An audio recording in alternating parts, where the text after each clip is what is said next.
So good day, everyone. I will now discuss with you the module number 5. It's all about Sigmund Freud, psychoanalytic theory, and psychosexual theory. And also, we are going to discuss in this module the three components of personality. So Freud's view about human development are more than a century old. He can be considered the most well-known psychologist because of his very interesting theory about the unconscious and also about sexual development. Although a lot of his views were criticized and some considered debunked, he himself recanted some of these earlier views. And Freud theory remains to be one of the most influential in psychology. His theory sparked the ideas in the brilliant minds of other theorists and thus became the starting point of many other theories. So who is Sigmund Freud? Sigmund Freud is a well-known psychologist. He is known for his very interesting theory about the unconscious and about sexual development. He also studied a different development of personality. So in this area, yeah, in your screen, we can see the Freud sexual theory background, ano po, overview. In this aspect, we have 1, 2, 3, 4, 5 stages. Number 1 is oral stage. Number 2 is anal stage. Number 3 is phallic. Number 4 is latent, then the genital. Ano po? So, in this stage, it has the erogenous zone na tinatawag. So, what is erogenous zone? So, Freud identified a specific erogenous zone for each stages of development. So, these are a specific pleasure area. Ano po? Erogenous zone means the pleasure area, whereas that become the focal points for the particular stage. If needs are not met along the area, a fixation may occur. As an adult, the person will not manifest behaviors related to this erogenous zone. So let's start with the first stage, the oral stage. It is happening between birth to 18 months. So the erogenous zone in this area is the mouth. Ano po? The child focused on oral pleasures or sucking.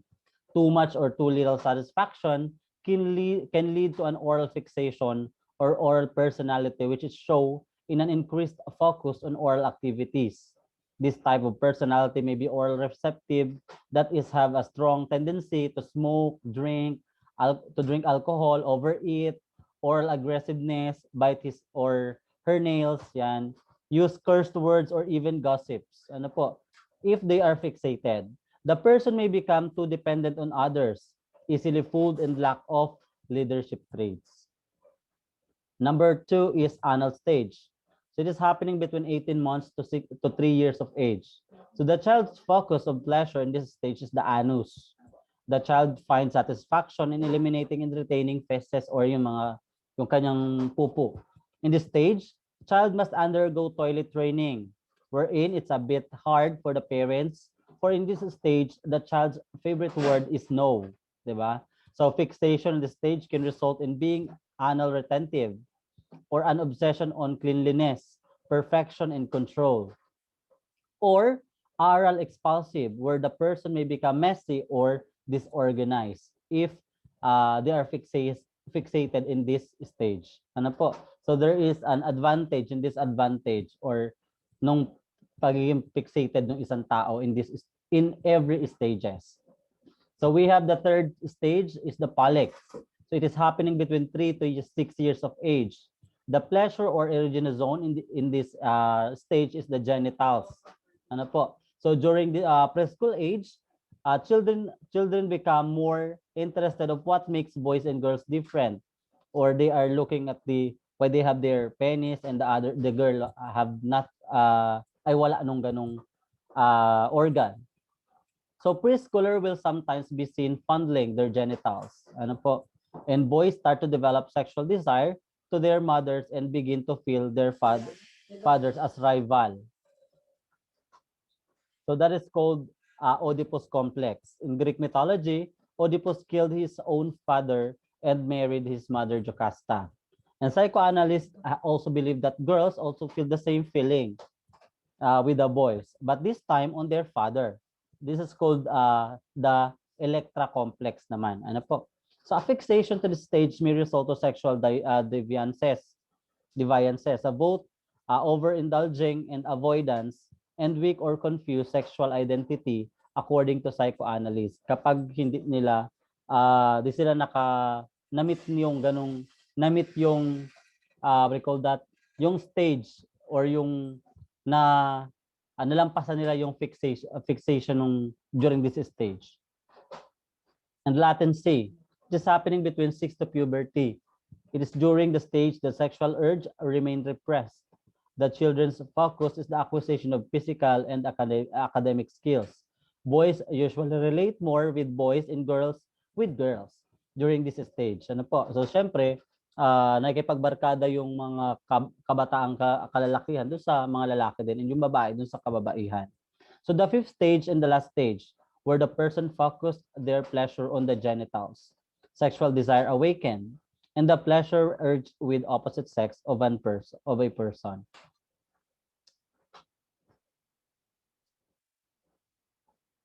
Ayan, the genitals, nabanggit na po, hindi na naisama sa presentation. So the genital stage is happening between puberty onwards. This is the fifth stage of sexual development begins at the start of puberty when sexual urge are once again awakened, sabi nga. In the earlier stages, adolescents focus their sexual urge towards the opposite sex peers with pleasure centered on the genitals, as stated a while ago. So nakat kasi yung presentation dito sa ayan, in that part. So we have also here the Freud's personality components. We have three: the id, ego, and superego. Let's start with the id, or the pleasure principle. So the id, or the most primitive of the three structures, is concerned with instant gratification of basic physical needs and urge. It operates entirely unconsciously, outside of conscious thought. For example, if your id walked past a stranger eating ice cream, it would most likely take the ice cream for itself. Syempre iiyak yung bata kasi nakakita siya ng ice cream, gusto niya kumain ng ice cream. So it doesn't know or care that it is rude to take something belonging to someone else. It would care only that you wanted the ice cream. By hook or by crook, gusto mo nung makakuha ng ice cream. So yan yung mga bata pa na mga 3 years old, ganun yung ginagawa nila. Next, another example is a baby wants to eat something, so they try to get what they want without hesitation kasi baby siya, or considering about the persons around them.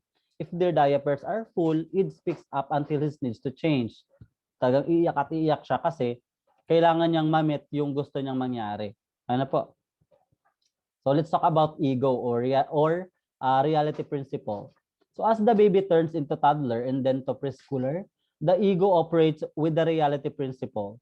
They are learning to know what is right or wrong, for they think that being selfish may result to a negative consequences. And now we have the superego. The superego is concerned with the social rules and morals, similar to what many people call their conscience or their moral compass. It develops as a child learns what their culture considers right and wrong. If your superego walked past the same stranger, it would not take the ice cream because it would know that that would be rude, di ba? Tulad ng example kanina, so yung bata gustong-gusto ng ice cream, by hook or by crook, kinuha niya. But this time, in superego, you are not going to take the ice cream because alam natin na that is rude and that is very bad. Ano po? However, if both your id and your superego were involved, and your id was strong enough to override your superego's concern, you would still take the ice cream. But afterward, you would most likely feel guilt and shame over your actions. Ano po? Ayan. So we have here the illustration of the three components of personality. So accordingly, the id is all about the instincts natin, yung gusto lang natin mangyari. And the ego is all about the reality. Ano po? What is real? What is right and wrong? And superego is the morality, the conscience. Ano po? So next. Ayan. Okay.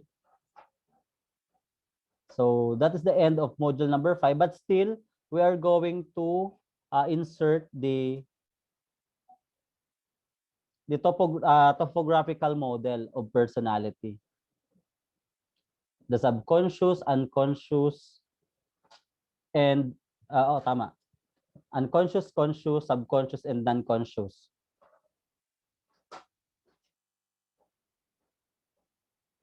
So here it is.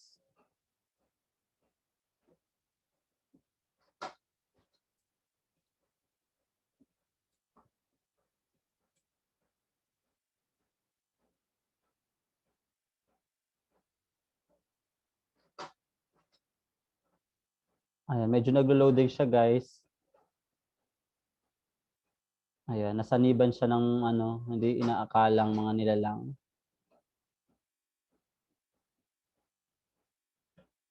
Nag-post.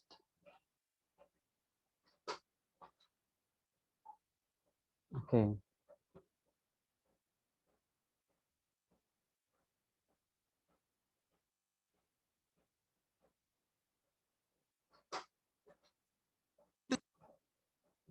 Understand the theory, we need to see it in the context of Freud's famous work on the unconscious. By acknowledging that we have a subconscious, he also implied that we store memories of early childhood and other experiences without even realizing it. These past experiences then unconsciously influence our behavior on a daily basis. Freud claimed that our mind operates in 3 spheres, which we can imagine as a submarine. The unconscious level operates the id. The preconscious level operates the superego. The conscious and preconscious levels operate our ego. Young children are driven by the id and demand immediate satisfaction. At around age 7, we begin to develop a superego and want to become good moral citizens and please others. The ego is formed with adolescence. Conscious and preconscious levels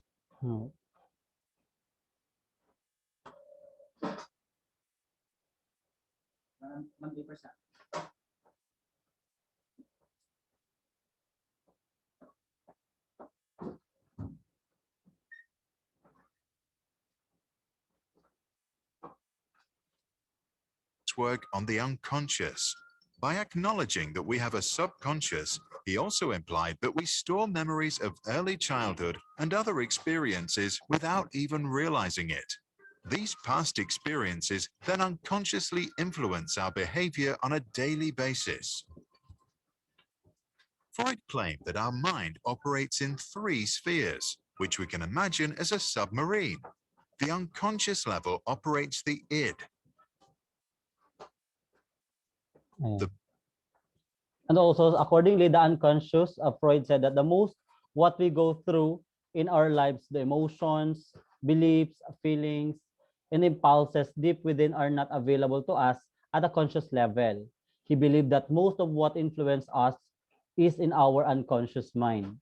The Oedipus and Electra complex mentioned earlier were both buried into unconscious out of our awareness due to the extreme anxiety they cause. While these complexes are in our unconscious, they still influence our thinking, feeling, and doing in perhaps dramatic ways. So let's talk about the conscious. Preconscious level operates the superego. The conscious and preconscious levels operate our ego. Conscious Young or children are preconscious? driven by the id and demand immediate satisfaction. At around age 7, we begin to develop a superego and want to become good moral citizens and please others. The ego is formed with adolescence. To balance the 2 forces, Sigmund Shlomo Freud was an Austrian neurologist and the founder of psychoanalysis. Freud theorized that the unconscious would remember and store all our experiences. Later, they pop up from time to time through dreams and associative thoughts. By revealing traumatic memories and desires through conversation, we can free ourselves from our neuroses and live a more healthy and fulfilled life. He recommended we should not strive to eliminate our complexes, but to get into accord with them. They are legitimately what directs our conduct in the world. What do you think about this theory and the practice of psychoanalysis? Is there some truth in it? Do we have an unconscious? If so, does it really store all our childhood experiences and influence our behavior as adults? Please share your thoughts in the comments below.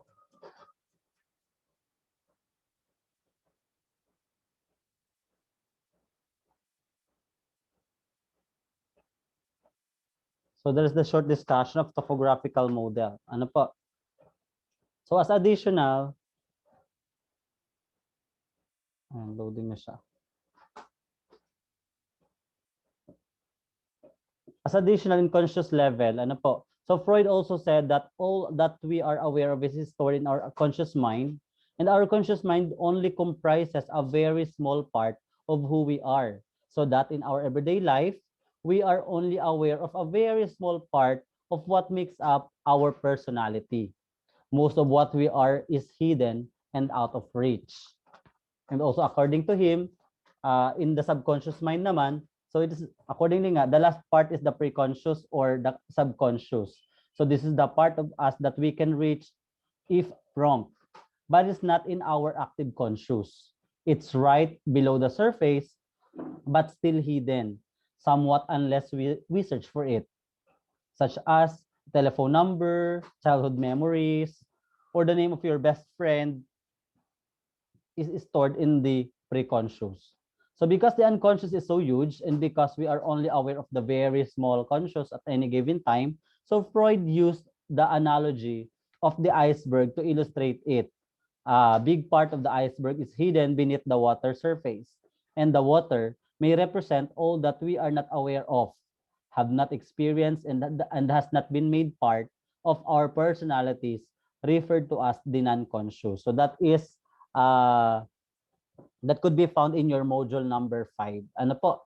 So that's all guys for this module number 5, and I will also record again the module number 6 since the internet is not yet, it's not that good, ano. So see you for the next module.